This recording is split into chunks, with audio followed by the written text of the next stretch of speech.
버스에서 내린 두 사람이 두어 발짝을 내딛고는 갑자기 땅속으로 떨어집니다. 도로 위에 대형차. 땅이 푹 꺼지며 바퀴를 집어삼키고 이내 육중한 몸체가 인도 위를 덮칩니다.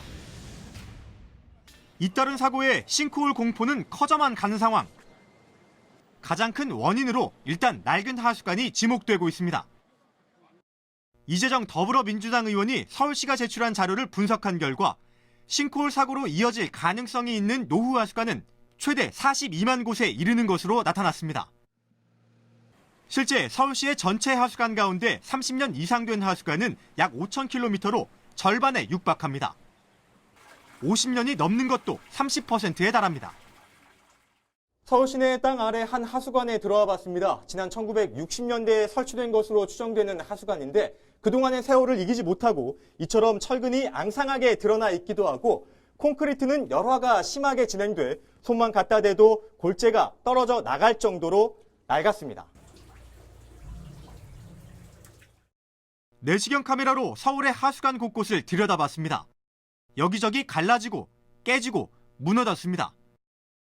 그 사이로 물이 새나가기도 하고 오히려 역류해 들어오기도 합니다. 이처럼 당장 긴급하게 보수가 필요한 하수관은 217km에 달하는 것으로 분석되는데 서울시는 이들 하수관만 정비하는 데에도 2,900여 원이 들 것으로 보고 있습니다. 지자체 단독으로 떠안기엔 상당한 액수인 만큼 서울시는 국비 지원이 필요하다는 입장입니다. 30년 이상 된 노후 하수관거가 거의 절반이 넘을 정도입니다. 그래서 동경 같은 경우도 사실 우리보다도 재정 자립도가 훨씬 높은데도 불구하고 연간 중앙정부가 5천억 원 이상을 지원하고 있다고 합니다. 그런데 우리 경우에는 지금 거의 없습니다.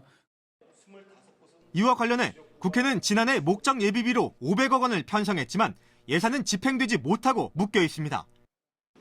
하수관로 정비 사업이 법정 보조금 지원 대상이 아니라는 이유로 정부가 예산 배정을 하지 않고 있기 때문입니다. 이에 법 규정 해석을 놓고 시간을 보내기보단 시민의 안전을 우선해 조속한 예산 집행이 이루어져야 한다는 지적입니다. 지방자치단체와 국가가 공통의 이해관계가 있는 부분에 대해서는 보조금을 지급할 수 있거든요. 뿐만 아니라 하수도법에 의하더라도 국가에서 충분히 보조할 수 있는 지급 대상입니다. 무엇보다 법률적 해석을 차치하고서라도 법적 논란을 이유로 해서 서울 시민의 안전을 나몰라라 하고 있는 기재부는 납득할 수 없습니다. 무엇보다 빨리 교부금 배정을 통해서 싱크홀을 예방하는 조치가. TBS 오정현입니다.